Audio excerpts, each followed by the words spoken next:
It hasn't even been 6 months, and Pierre Poilievre has completely abandoned the Trucker Convoy and its supporters.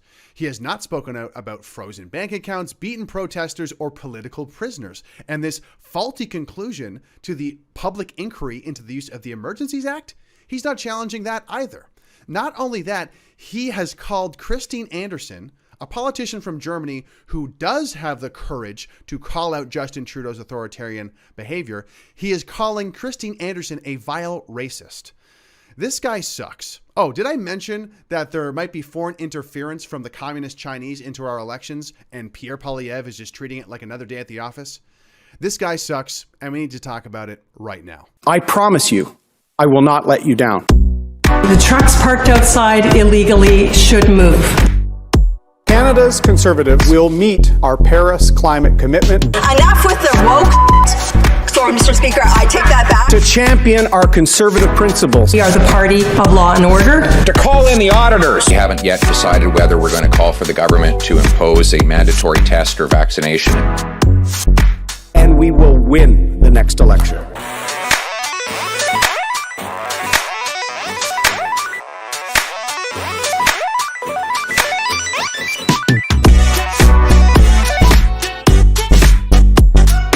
Canada must not ignore the reality of climate change.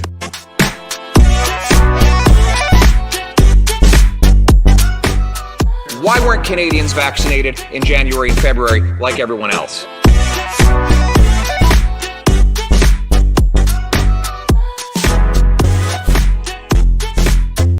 Ladies and gentlemen, welcome to Controlled Opposition, Episode 8. I am your host, Greg Wycliffe, and with me tonight is a very special guest, a decorated Canadian Armed Forces veteran. He has also become a very popular podcaster in Canada with one of the top political Canadian podcasts in the country. He is the founder of the most dangerous meme country on the planet, Diagolon, the one and only raging dissident, Jeremy Mackenzie. How are you doing tonight, sir?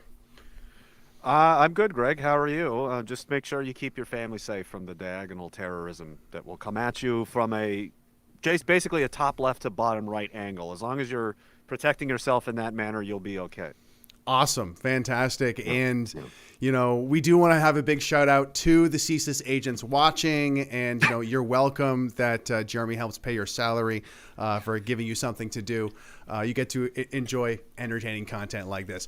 But, of course, today we are talking about nothing but Pierre Poilievre and how this guy just stinks. This is kind of the whole premise of us starting the show Controlled Opposition, and we don't want this episode to be too much of a victory lap or an I told you show. We want it to be practical and useful to kind of really reduce down to what's important. What is the summary? What can we take away from this, and what can we do moving forward? But of all of the recent blunders, which I listed at the beginning and we'll go over on this episode, what do you think has been the most egregious thing that Pierre Poilievre has done over the past couple of weeks, Jeremy? Well, I share your sentiment. I don't think we want to go too crazy with the victory laps because I think there's going to be a lot of them in the future, and people will just get tired. I mean, you know, like Trump said, you're going to win some. You're going to get tired of it. You're going to be tired of winning. But of all the things that he's done, one that surprises me is the Christine Anderson debacle, fiasco. I'm not sure what word you would use, but not because of just how dumb it was, like strategically. Yeah. Inside that party, what is going on in there? Where on the one hand they're going to pander and posture and pretend like obviously clearly they want the support of the Trucker Convoy, they want that energy, they want that that support base to help push them over the top. And then directly fire a shot into the heart of that whole crowd. You might as well have dropped a bomb inside of a stadium full of these people and say that someone they revere and have a lot of respect for, Christine Anderson, who, unlike Canadian politicians in this country, did more to stand up for the people of this country than the Canadian politicians of this country. And he decided to attack them. Like, it just doesn't make sense, even if he believes these things that have come out. Why would you say them out loud to people? I mean, from their lens as a professional liars is what these politicians, these political parties do, versus other regular people who just tell the truth, but they don't like to do that. They like to play these games and play people against each other. So from that, from the Game of Thrones angle of the power politics, it just doesn't make sense. It just seems very dumb. And I think it was an emotionally triggered reaction upon seeing the flag, because she was here for a number of days. She'd already been to 3 other Canadian cities and 3 other events, and there was nothing to say until that flag made its debut next to her. And then all of a sudden, happens, and well, the rest is history. So I just thought that was indicative of an emotional reaction and just a very poor insight and read on the battlefield, as it were. Yeah. And, you were referring to when Derek Rance, our buddy Derek Rance, got to meet Christine Anderson. He explained the whole story of Diagolon to Christine Anderson and got a picture with her. She thought it was awesome. And Rebel News questioned her on this, of like, oh, you talked to, you had Diagolon with you. And she had an amazing response, and this is going to be a theme of tonight's episode, which is comparing the actions and the words of a true freedom fighter politician like Christine Anderson to the cowardly, meek, uncourageous, uninspiring, unenergetic behavior of Pierre Poilievre of the Conservative Party. Because she responded to Rebel News by saying, hey, like, I would do it again. Actually. It was great. I had a great time with Derek Rance and Diagolon. But while we're on that first topic, let's just talk about the layers, because this was not just some cowardice. This was not just Pierre Poilievre prescribing or subscribing to the exact ideology that is crushing this country, which is, woke globalism. Like, being the worst thing ever is to get called racist. But it's a cowardice Sunday, because he didn't even have the balls to actually say it himself. He got his little lackey Brian Lilley to leak some sort of message. So he's going to disavow this person and not even do it himself. It's just disgust on disgust. It's so much cowardice. This is the same, and this is why I have I have my own theory, and you can believe it or not, but this is, why do I think this? Do you see this box here on the screen, this white box with black text with there's no Conservative Party branding, there's no letterhead, there's nothing like this. Now, the only other time I've seen them do this was, again, in relation to me. His office, someone put out a statement denouncing me and all of my followers and audiences, vile, odious dirtbags and all of this. It looked exactly like that, which leads me to believe the same person reasonably probably wrote it and sent it to whoever Brian Lilley was in touch with. So that's there's that potential connection there. Then this is why I think it was an emotional, kind of a knee-jerk, triggered reaction. They got triggered. Somebody did, and they decided that it was more important to, virtue signal how bad that we are. That was more important than the integrity of their mission and objectives in unifying the country and getting the libs out and so on. So that's another indication that these people are not serious. They're not professionals. They're not adults. They don't even have the courage to face things head on and talk about what's obviously right in front of everybody's face. The elephant in the room isn't ever discussed. But we will do this. We will do virtue signaling and call people racist, and then we also won't make sure not to say the Chinese Communist Party, because that could be misinterpreted as racism or so on.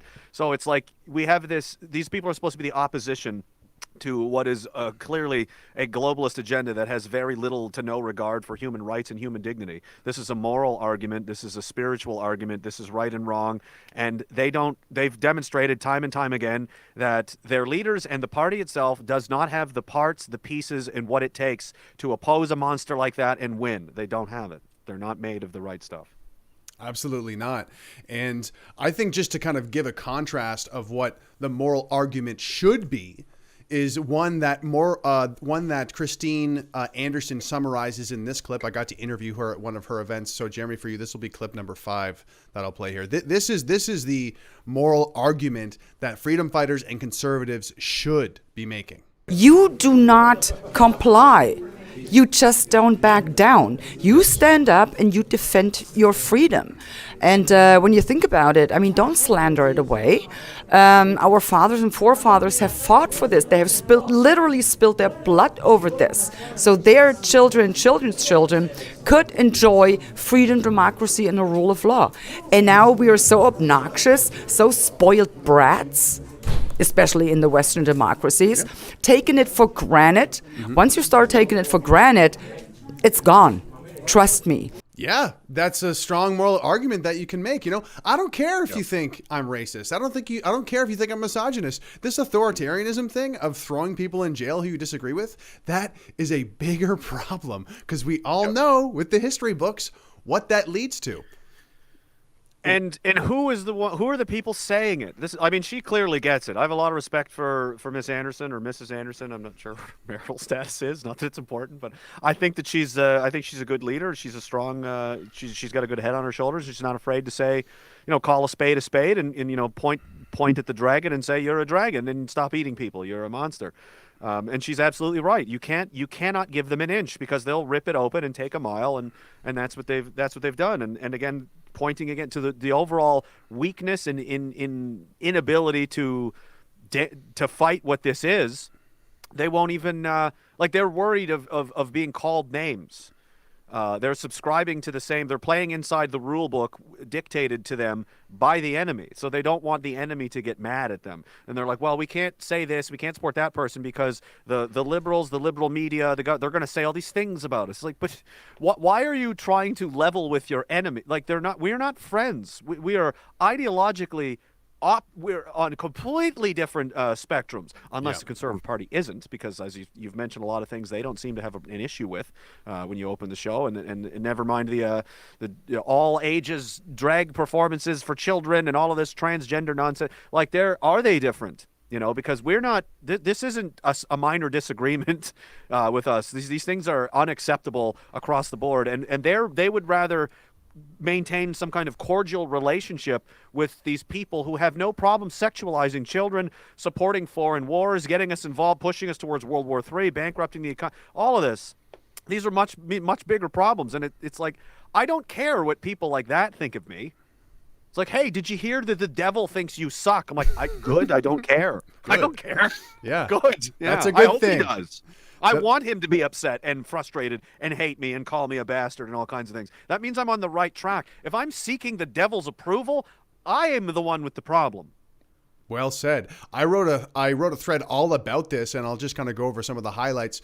This is how bad things really are in Canada. Pierre Poilievre and the official opposition bow down to Justin Trudeau as their moral authority. Poilievre gives credibility and respect to Trudeau's words, ideology, by using the exact same language. Trudeau called the truckers vile racists, the worst thing ever. Dismiss these people completely, dehumanize these people entirely. And of course, we have Pierre Poilievre saying the same thing. And obviously, how can you win? How can you win if that is the sort of game that you're playing? You can't win. The second that Jagmeet Singh or Trudeau calls you a racist, calls you a label, game over. You can't do anything now. You've lost. And to really kind of summarize it here, Pierre Poilievre is bowing down to the moral authority of the Emergencies Act invoking, bank account freezing, ethics violating, communist China colluding Justin Trudeau. This is a whole nother level of losing for the Conservative Party of Canada. But I do want to throw it again to another Christine Anderson clip because she gives us the formula. She gives any freedom-fighting Canadian politician anywhere the formula of what you say, what you do when you get called names. And for you, Jeremy, this will be clip number 6. And where do you get off?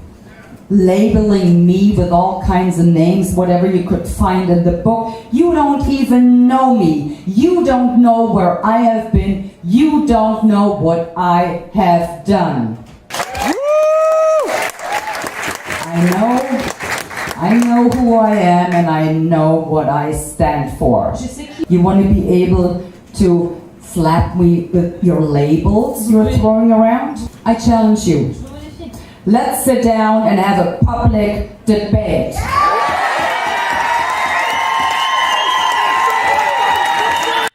just listen to that applause. The people went crazy. Let's have a debate. Can you imagine? Pierre Poilievre said, let's have a debate on vaccine mandates. Everyone would lose their frickin' minds. And plus, yeah, go ahead. I can imagine, and I think they can too, which is exactly why they're never going to accept something like that, because it can only end one way. I mean, like, the bedrock, like, this is why they can only lose. The reason why Western, the Western democracies, the Western civilization that Anderson had referenced, why is it good? Why is it better? What made it special was because the foundational bedrock of who we are as a people was based on the moral authority of right and wrong, of what's good and what's true, what is the truth, that was what everything else permeated outward from. Now, the Conservative Party has stripped that away. They've stripped that's disregarded. What's more important is virtue signaling and the current thing and blah, blah, blah. So the moral authority, the moral bedrock, that can take a back seat to everything else. Well, it can't, because eventually when you get into these fights, you're going to go all the way down to the core of who they are versus who they are. And I get to the core of the current government, the Liberal Party, and I see there's nothing there. There's no morality. There's no ethical foundation. There's nothing. They're monstrous. They're bad, negative, vile, selfish people. And when you go to the Conservative Party, oh, look, the same. There is the same nothing emptiness. When I crack open that Kinder Surprise egg expecting to find the beating heart of Canada, inside is a dollar sign. And in this case, it may even be a Chinese dollar sign. It might be the yen, actually. And it's like, hey, this is the exact same as the other Kinder Egg. I thought this was supposed to be...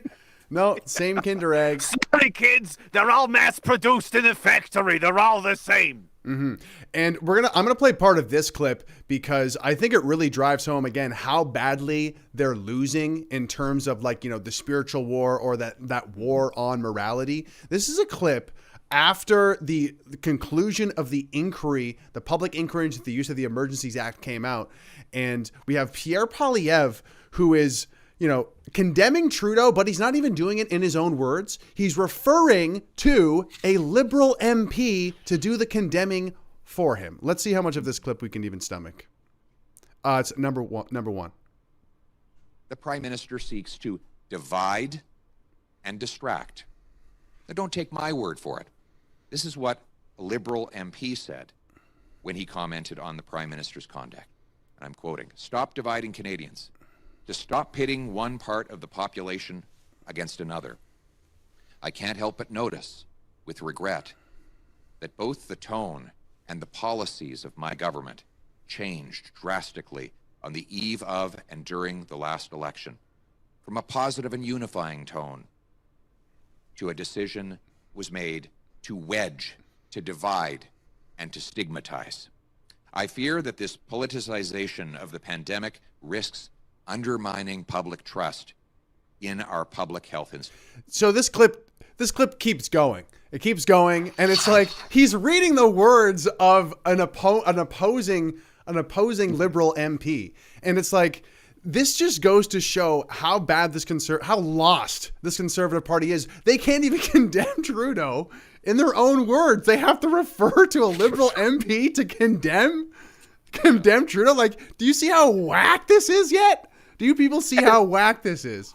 The part that made me want to get up out of my chair and start taking my tie off, like, you son of a bitch, was when he said the politicization of the pandemic is dividing Canadians. Well, that was you that did that, because you stood there with him, with the rest of them, and said it's time to get vaccinated. And they openly discussed, well, should we force them? Should we have passports? You were right there with them every step of the way. There was no politicization of the pandemic. The pandemic itself, it was the issue, and you chose the wrong side. Now you want to come over to the side that correctly saw this for what it was. This is a power grab. This is an overreach. This is infringing on human rights and human dignity. And you were like, oh, well, I'm going to have some of that too. I want to have some of everything. I want to do none of the work. I want to reap all of the benefits and just surf this wave all the way into the Prime Minister's office. And then when I'm done, I'm going to not need anything from you guys after that. But I mean, outrageous. As if there has been, and the only reason people are upset over the pandemic is because of the liberals and their politicization of the issue. That's what it was. Yeah, it wasn't the debankings, the kicking people out of school, taking their careers away, separating families, making sure people can't even bury their own loved ones. Basically just treating human beings, Canadian citizens, like garbage for 2 years. But we just got to get the libs out. Unbelievable, this guy. Yeah, unbelievable. How insulting! It's like listening to someone just condescend to you to a degree that's like, do you think I'm an idiot? Do you think we're all idiots? Oh man, Yeah, and he does. That press conference with that clip was such a doozy. And the fact that all of this kind of, Chinese communist interference has come up as well is just kind of like the icing and the cherries on top of this, controlled opposition cake. But I'm just going to play this next clip because, yes, he does think we're idiots. And he was on the same side, like you said, politicizing the pandemic. Y'all were in that together. Y'all were all pushing the vaccine mandates. No one was even opposed. Like, it was Randy Hillier. He was the only guy who was in a parliament building or any sort of, It reminds me of there's a Simpsons quote. An episode, it just popped in. I can't remember, but it had something to do with Homer and like the guys. They had all done something stupid and had gotten caught. And then I remember Mo Sislak being there trying to pretend like he wasn't involved. And he goes, "Oh, Homer, jeez, oh, God, Right. oh, Homer, wow." And I they're can't like, "Come on, believe Mo." this. He's like, Yeah. It's like, wow. He was right there with him every step of the way. And now he's like, "Oh, God."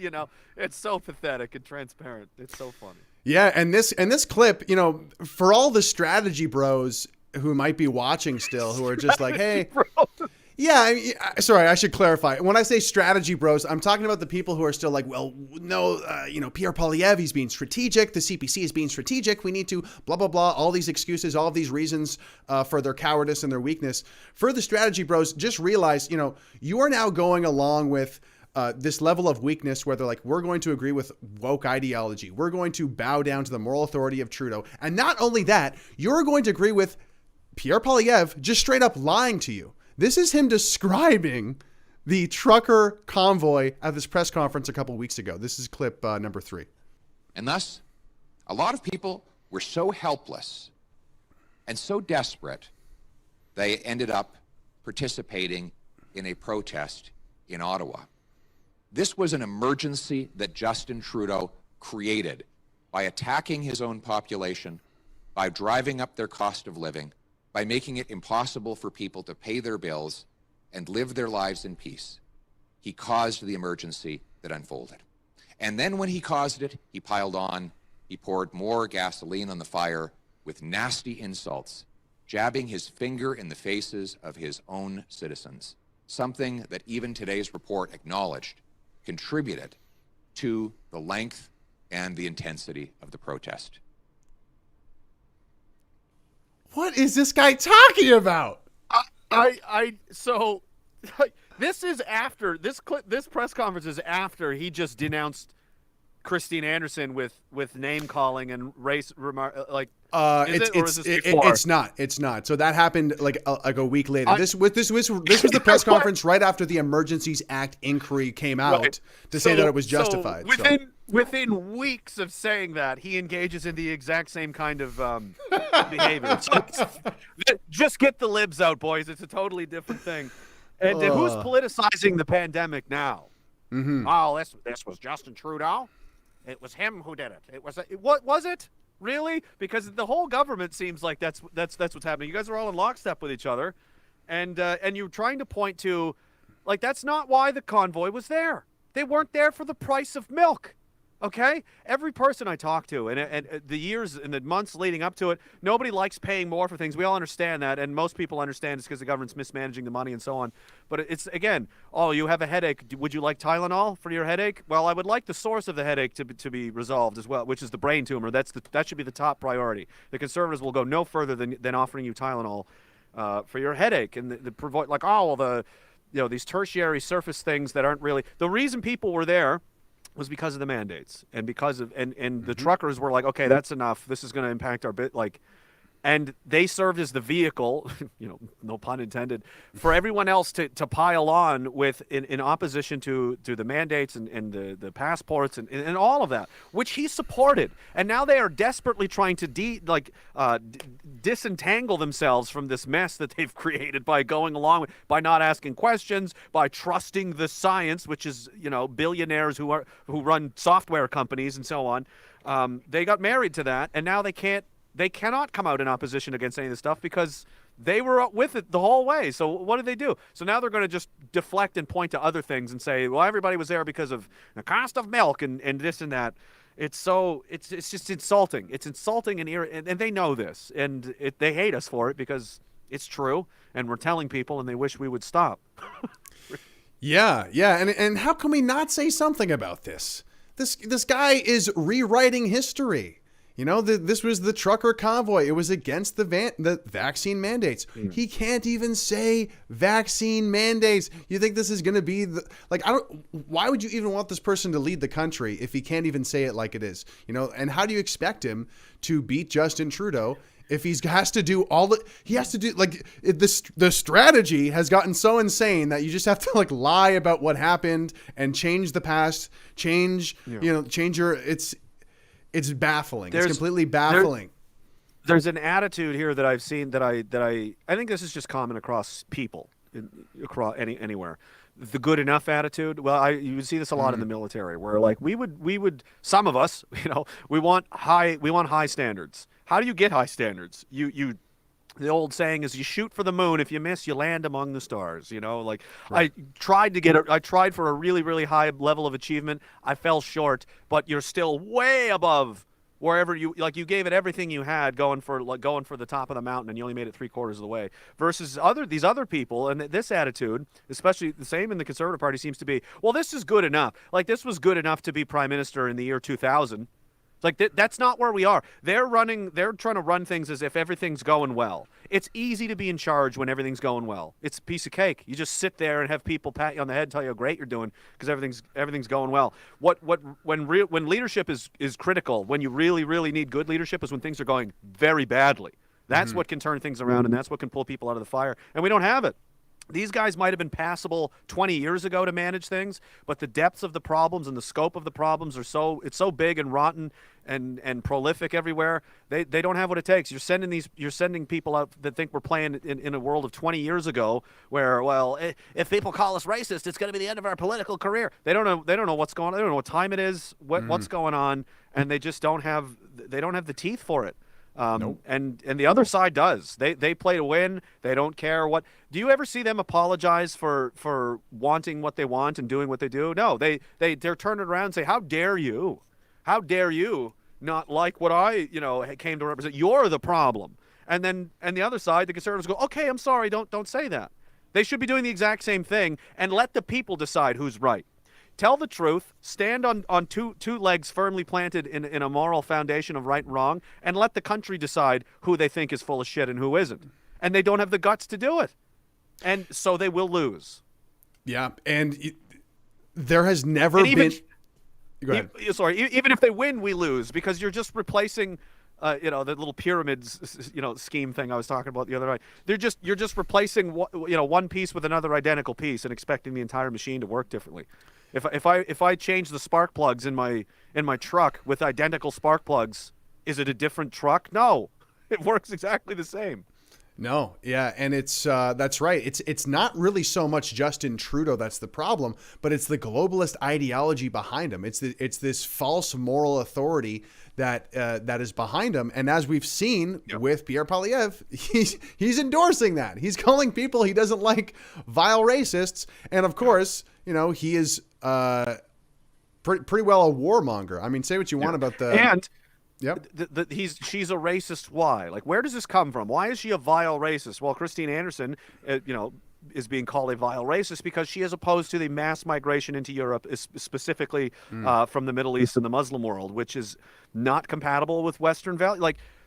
If you take 10,000 people from Saudi Arabia, Riyadh, and drop them in downtown anywhere in the Western, in Paris and London, well, maybe not so much these days, but in 1995 or in 2005, it's not going to be Like, you're going to have issues because the things and values that the way we do things here is not the way they do things there. And they're not going to want to change, and we're not going to want to change. So conflict is inevitable. This is just a bad idea. That's not the same thing as being opposed to immigration, where you select, the best and brightest and people that are, these people have something to offer. They can, complement our society. They can bring skills and whatever. Like, there's a reason we want them here versus just open the door and let in everybody. And because all people are good and there's nothing, just more, the more the merrier, that's crazy. That is insanely irresponsible. And that's the position, the appropriate position that Christine Anderson has taken and the AfD, Alternative für Deutschland in Germany, has taken, the same as the PPC has taken, the same as every real conservative person in the world understands that this is not a good idea. But he would rather side with globalist talking points. And as again, I don't know if you played this on the show before, when it comes to, let's say, the healthcare crisis in Canada. We've laid off thousands, I think 10,000 healthcare workers across the country over the last 2 years because of vaccine mandates. And he says, we're going to replace them with migrants. Immigrants are going to come. Yep. So not rehire the people that were fired, never should have been fired in the first place. Terrible idea. Completely stupid and asinine. Rather than give them their jobs back, we're going to go find different doctors and nurses from, I don't know, Congo or somewhere. Yeah. And we'll just do that. These people are cowards. This is Pierre Poilievre saying this, by the way, just to clarify. Right. Because what you're talking about sounds. Oh, he's talking about Jagmeet Singh. He's talking about Justin Trudeau. No, we're talking about Pierre Poilievre. We're talking about the guy who's supposed to be the conservatives, exactly. And that's the thing. Yeah. Back to your point, when it comes to Christine Anderson making controversial comments about the religion of Islam, that's kind of her job as a conservative who lives in Germany because the popular Christianity is the prevailing paradigm there, and they seem to be having problems with assimilations of newcomers.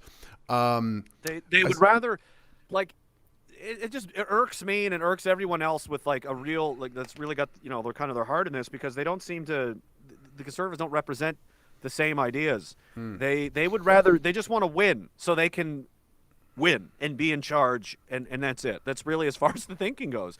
We want, like, things need to change.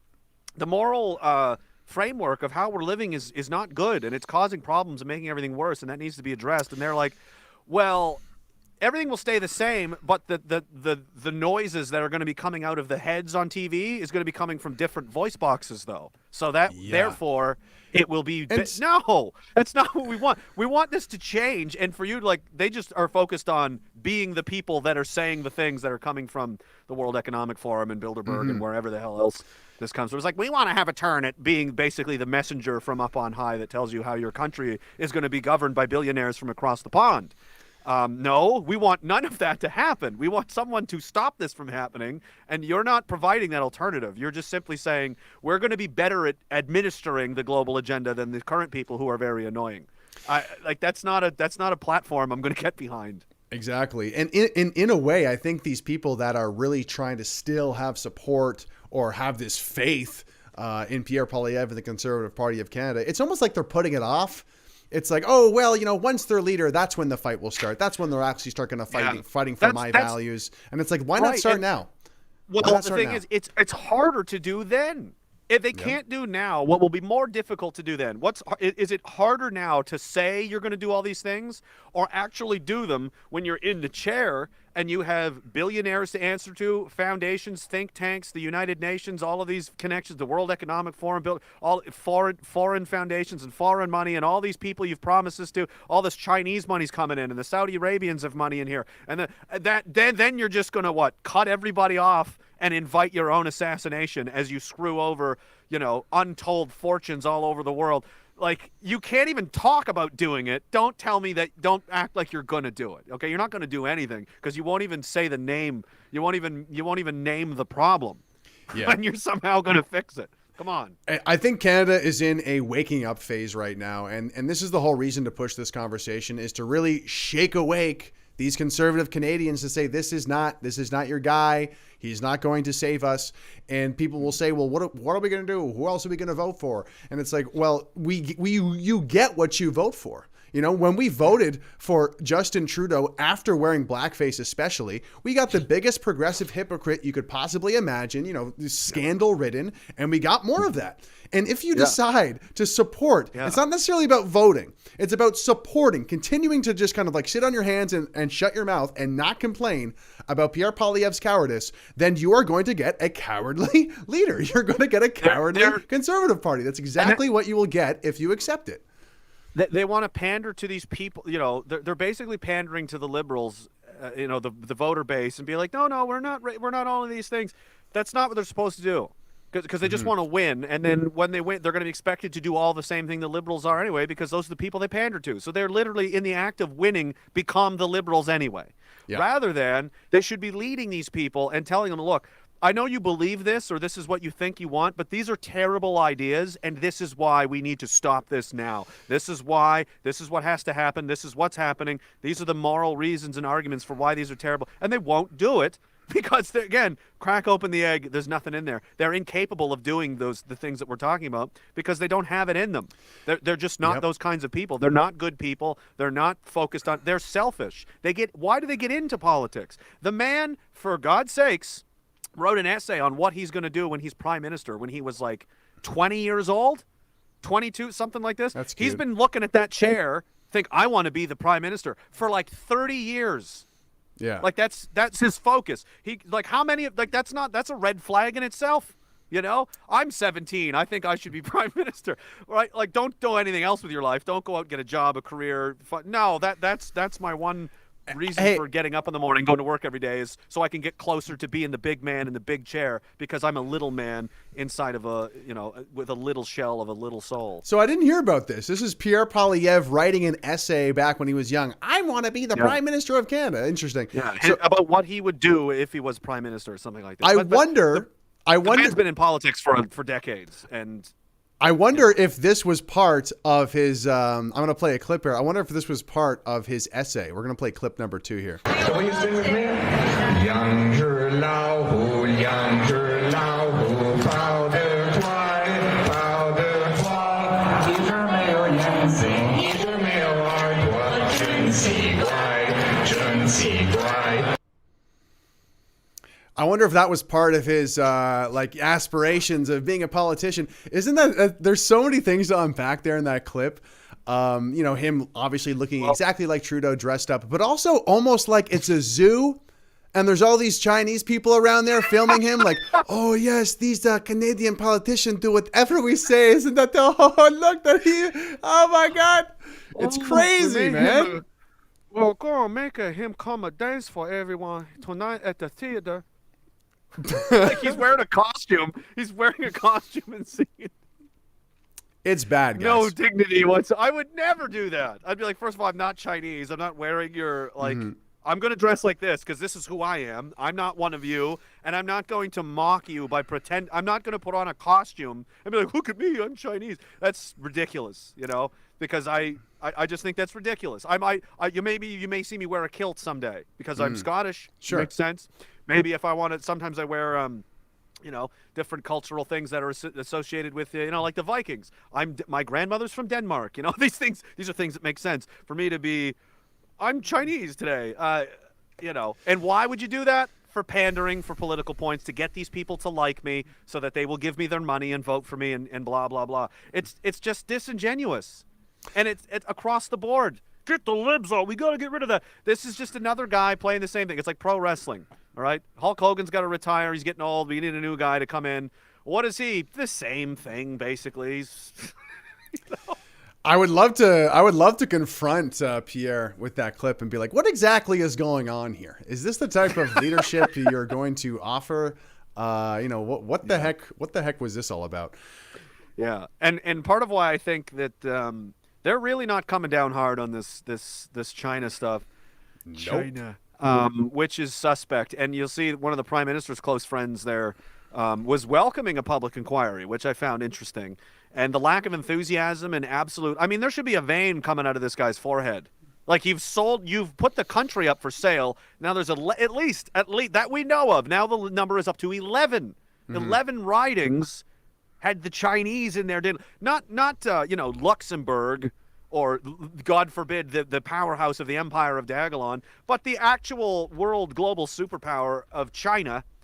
And you think they're incapable of doing things like they don't have what it takes to impact foreign elections and so on. And they've got 11 seats at least. And why are they not? Well, I guarantee, I'm absolutely certain if you traced back where every single dollar came from, I bet you'd find similar donations going to the Conservative Party of Canada. Why they don't just pick one and go, these are our people and all the Conservatives are bad, but we want them. It just makes sense. To war game it. I'm the Chinese government, and I have an opportunity. It's in my interest to try and have an influence in every political party in Canada, so that no matter who is in power, I have a phone I can pick up and talk to somebody who owes me a favor. Or do you know what I mean? That's how it works. That's how the game works. And so for them to be like they're just very timid about this is suspect to me, and I feel like there's probably a lot of them tied up in this. And there's probably a lot of worried people in Ottawa right now. We will give credit where it's due. This is Leslyn Lewis at least saying, hey, Trudeau must resign. This is the very bare minimum I think you should do as the official opposition. We have the communist Chinese interfering with our elections, something that we've apparently known about for a while. This is something that Ferryman dug up from 2016. Trudeau defends fundraiser with Chinese businessmen who later donated $200,000 to Father's donation. And they're also giving it back now, which is like, okay, great. So you're basically guilty. So that's treasonous. So what now? And just to kind of drive home the point you were just saying, we're going to play this clip because it really, I put a clip of Pierre Poilievre talking about this interference next to a clip of Justin Trudeau, basically from the same day. And you'll notice the juxtaposition. This is clip number 4. The revelations that the communist regime in Beijing has targeted for influence and supported Justin Trudeau over a decade are massive. Even more massive are the continuing revelations that the regime interfered in 2 successful elections, and finally, that Justin Trudeau knew about all of this. He knew that the regime in Beijing was directing funds to the Trudeau Foundation. I think the Conservative Party of Canada owes some explanations to Canadians. We've seen consistently a pattern from Conservative politicians, whether it's attaching a misogynistic YouTube tag to reach out to anti-women groups online through YouTube videos. The answer is, oh, we didn't know about it. There's nothing to see here. Consistently, we see Conservative parliamentarians and people who should know better associating themselves with folks responsible for a particularly vile level of rhetoric and hatred. Can you believe this? I mean, even when he is getting caught with his hands in the Chinese communist, the Winnie the Pooh honey bear jar, he is still attacking conservatives and implying all these horrible things. You guys are the worst of the worst. Oh my God, you're a racist, misogynist, blah, blah, blah, blah, blah. And this works, guys. This works. Justin Trudeau's not afraid to shamelessly attack the opposition, even when he is doing, basically undermining our very democracy that we're supposed to champion so much. And I'm sorry, that clip before of Pierre Poilievre, oh my God, this guy's boring. Where is the energy? Where is the righteous condemnation? If you can't do that, if Pierre Poilievre can't righteously condemn Trudeau when there is election interference from the communist Chinese, when do you think this guy is going to be any good? Never. I mean, he should have. I mean, it's on a plate. Like, I don't care. You misogynistic hashtags. Like, bro, you've put the country up for sale to China. Like, so this is the thing. When you abandon the moral foundations, you can't attack somebody on the basis of morality when you yourself are compromised. So this is why you can't do it. But I can, because I didn't sell anything to the Chinese, so I don't mind. And if it were me, I would say that I think we need to invoke the Emergency Act again so that we can freeze these assets and find out exactly where every dollar has come from, who these people are, how far does the rot go. And I want the RCMP to investigate this immediately. I want them to stop everything that they're doing and make this their top national priority, because if they don't, we may not have a country come Sunday. That is legit. Like, you can write that down. This, again, is not Luxembourg. This isn't the Klingon Empire. The Chinese have not just a foothold, but seemingly, possibly, a stranglehold on the federal levels of our government. And you're up there like, oh, geez, we're all out of milk. Are you kidding me? Are you absolutely kidding me? Like, are you just going to take a nap when, like, how far does this have to go? These people need to be held accountable. And you have the biggest platform and the biggest stick in the country to do that, to galvanize people, to rally people, to want to make something happen, to get something to happen. And you show up there looking like you haven't been you're falling asleep. Are you? Just another day at the office. The vile outrage. Christine Anderson is vile. Like, that's what you're putting your energy into. That's where you're the fire shows up, and you're all about that. But the country being sold out to, and again, not just anybody, but the Chinese, communist Chinese, who we fought wars against. Canadian soldiers are dead in the ground right now in Korea, having fought to the death against the Chinese. In case anyone forgot about that, that's a part of our past. Just reminding everybody, especially the conservatives. Insane. We should, like, this level that this scandal is at, and I can't imagine being an ally of this country, the United States, England, and being like, we can't. Don't even email Canada anymore, because it might as well it's going to end up right on the desk in Beijing anyway. So, you can't include them in anything. They're completely compromised until they get that ship straightened away. And from where I'm sitting, I don't see anybody that seems very interested in making that happen, which makes me wonder how many of these people are owned by, or under the thumb of the Chinese. Maybe they all are. No one seems interested in getting to the bottom of this, except CSIS. And rarely I'm going to do, because, hey, a spade is a spade. It's not their job. I'm going to defend them here when people come out and say, well, why CSIS should do this, they should do that. Their job as a civilian intelligence gathering organization is to gather intelligence, filter that intelligence, interpret it, make sense of it, write a report, and give it to the government and say, here, this is what's going on. That's it. They have no powers of arrest. They don't take people to jail. They don't do anything like that. They're not cops. They don't, nothing. They just task someone with finding out what's going on. Like, this is our best guess of what's going on. That's it, the end. And they did that, and now they're telling the people, the country, like the Conservative Party and their leader, hey, China's running our country, guys. So do you want to do something?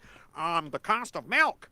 So, I mean, you can't get mad at CSIS for doing that. Who you need to be mad at is the Conservative Party and the RCMP for not taking seriously that a foreign country has hijacked ours. And there's a lot of dots to connect here. I mean, I think that clip, you're right. The most telling thing about that clip is, are you in trouble too, Pierre? Like, are you also, do you have your hand in that Winnie the Pooh cookie jar as well? Is that part of why you're not going to condemn Trudeau so hard? Well, we know Aaron O'Toole did, because there were sizable donations to his campaign for leadership back when he ran. A couple back whenever that was, last year before, a couple summers ago, I remember.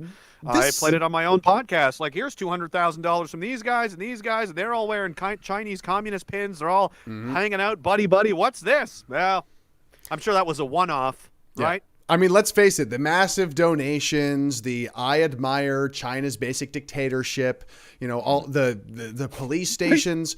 You could probably do an entire podcast on this topic, the subversion of Canadian institutions from the communist Chinese. And I've heard a lot of stories on just not even at the governmental level, but in different major institutions like mining, like oil and gas, and that sort of thing.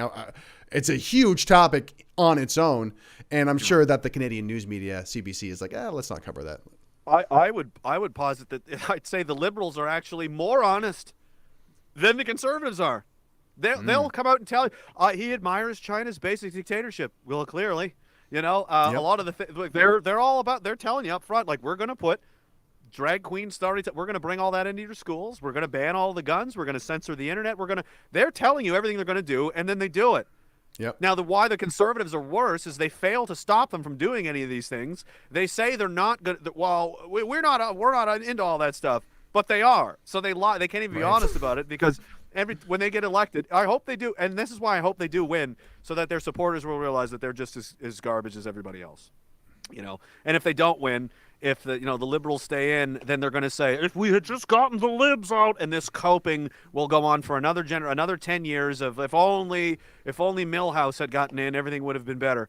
So it's like I almost need him to win so that they can be like, oh, he sucks too. Like, yes, now can we move on? Have we graduated kindergarten now?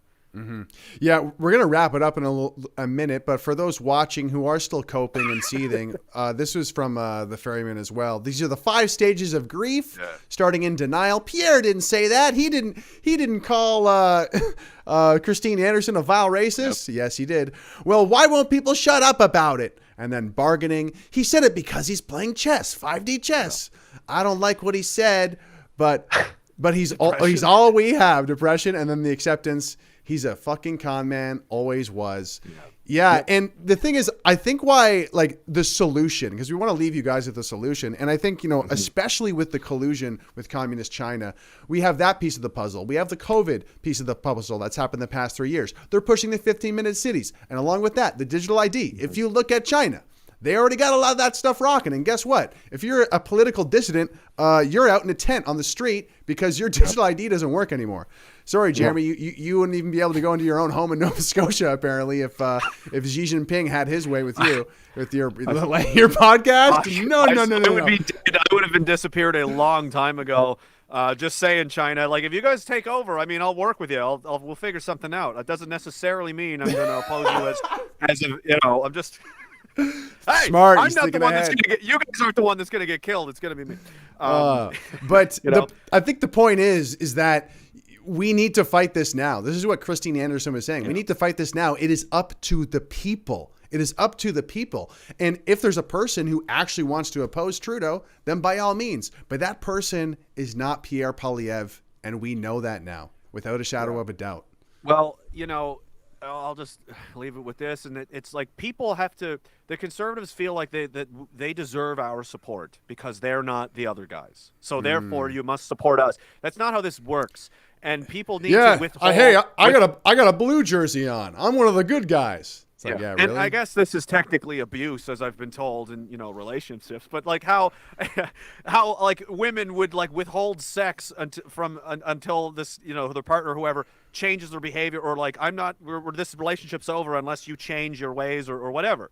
Sometimes people agree that like, yeah, you know what, I fucked up and I'm going to have to, or they say, no, this isn't going to work out. But Canadians should be withholding their support for these people until they show them and produce someone who's worthy of supporting and getting behind. And until they do that, you're not getting a finger lifted from me, because this is Canada. This is not supposed to be a joke country. And like those guys in the ground in Korea, the world wars, Afghanistan, and everywhere in between, and in the future probably Ukraine.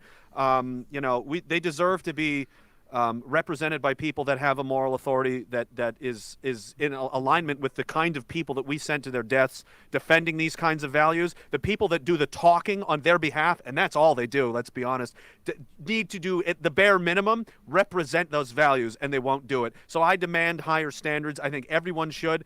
And be like, well, what do we do? You tell them. You tell the Conservative Party, listen, you're not up to standard. The reason we're in this mess is because we have people with their hands on all the buttons of the controls who are immoral, unethical people that have sold the country out and have their eyes on bigger chairs, bigger promotions, bigger paychecks for themselves, and the health of the nation isn't really a top priority, and right and wrong doesn't come into it. That needs to change. The person at that chair needs to be the opposite kind of person, and until they produce someone that is genuinely going to do that, they're not getting any support from me, and I don't think they should get any support from anybody, because there's no point, in playing the same game. Let's do the same thing over and over and over again and expect a different result. That is the textbook definition of insanity. I don't want to live in an insane country.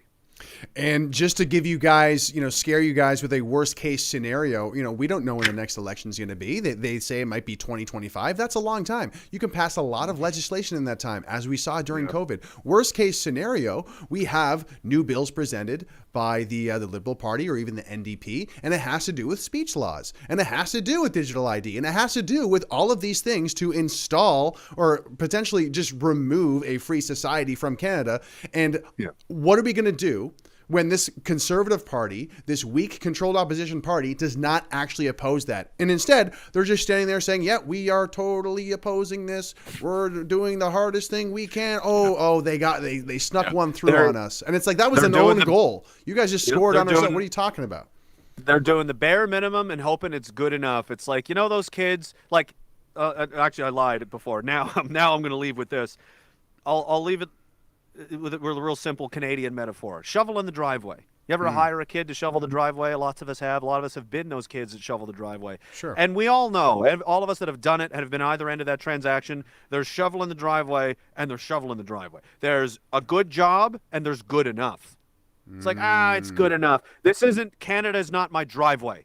It's Canada. There is no good enough. There is the standard, and you will meet that standard or you are gone. The end. Yeah. And just to extend that analogy, the difference is if your driveway is not shoveled properly, then the Chinese communists are going to come to get you because it's not clean. Yes, and you'll be on a social credit score meme like I found myself today. I don't know who made it. I just saw it randomly, and it was all Chinese people, and they had AAA rating and then B rating, C, D, and then all the way to the bottom of whatever, and it was like different things that you were allowed to do. AAA rating, you were prioritized as a good citizen. They put you in healthcare, government, stuff like that. Triple B rating, these people were prioritized for schooling, administrational, government jobs and stuff like that. And then on the way down, and then there was the bottom, person who was a picture of me, and it was like, nobody knows what happened to you. You disappeared. And that's the kind of government that our government is seeking to please. So yes. Exactly. We have to be on our toes here, guys, because it looks like these people are not going to be fighting for us. They're not even going to stand with the Trucker Convoy, as I said. But we're going to keep this conversation going because we need to. Thank you so much for joining me tonight, Jeremy Mackenzie. Really quick, if you want to support the show, you can go to the Give, Send, Go link below. This guy is, one of the #1 dissidents in the country. You can go to givesendgo.com/Mackenzie. He has a lot of legal fees to pay. And, after Jeremy Mackenzie, they're going to come for me. They're going to come for all of us. So it's really important that we all stand up for Jeremy Mackenzie. Anything that you want to leave us tonight before we go, sir? Higher standards. People have gotten used to the idea. If you don't stop yourself, if you get comfortable with mediocrity or even failure, if you allow yourself to become comfortable with it and accept it, it will continue to repeat itself. And that's we've seen the standards. Everything is getting worse across the board in the country, and everyone's just kind of lazily, apathetically not everyone, but there's been a general attitude of like, what can you do? We used to be up here, now we're down here, and we're going down. What can you do? I say stop that. Stop that attitude and remember who you are, who we are, where we came from, and what our forefathers had to fight through and die and suffer for, and our grandmothers and so on, to get us to where we are today. And you think it's okay to just let it all wash away and just be taken away by some guy, some nerd. Millhouse is going to tell you that all of this is it's okay. It's the Beijing communists, but we're just gonna don't be don't be mean. Don't break any eggs. Guys like that. They're not even fit to speak or even stand near the gravesites of the people that made it possible for them to be standing where they are today. Very well said. And to put succinctly, I no longer want Justin Trudeau to be the moral authority in this country. And Pierre Poilievre has an opportunity to change that, and he's not. So it's up to us to exactly what Jeremy said. We create our own moral authority now of what is right and wrong. And if we're not going to champion that like the Trucker Convoy did, then no one else will. Yep. And stick once you've, are comfortable with what that is, what's right and wrong, you plant both feet in that, and you don't move no matter what happens. Like Christine Anderson, don't let them browbeat you, intimidate you, and make you second guess yourself. And you don't give them an inch. You don't even entertain it. Like, consider this. So it's like, it's not so much what someone has said. Consider the source of who's saying it. Yes. Very well said. And it's okay to demand higher standards. Thanks so much for watching. Make sure you like the stream and share it if you're new here. And thanks again for everything, Jeremy Mackenzie. You can go to ragingdissident.com. We'll see you guys next week. Thanks for watching. Thanks.